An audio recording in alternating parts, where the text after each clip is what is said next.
welcome back to Qatar Bizdak channel. Now, we are here together with my colleague, Mr. Suraju from Sri Lanka, and again, Mr. Michael Romano. And of course, the one and only Mr. Nolly Boy. Yes. Guys, what we are going to do now is we prepare the flowers and this basket, the big basket, including that two gaps which is big gold inside, big gap, big gold. Okay. Then I said the things that we are going to use this one is the leaves. This is what they call Missingana leaves, leather leaves, monstera leaves, and erica leaves. And of course the roses, we are going to use the roses like this.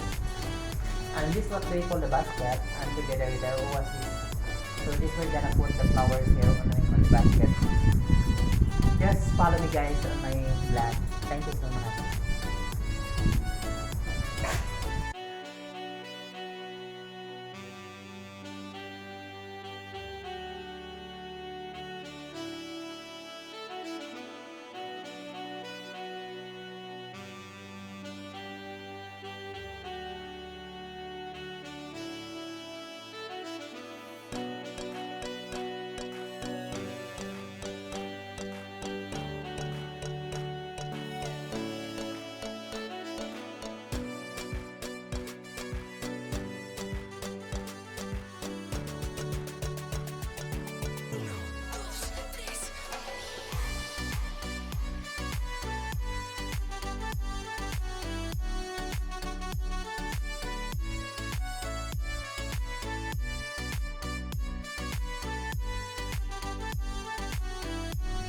Hello guys, this is the final product, the one I made it.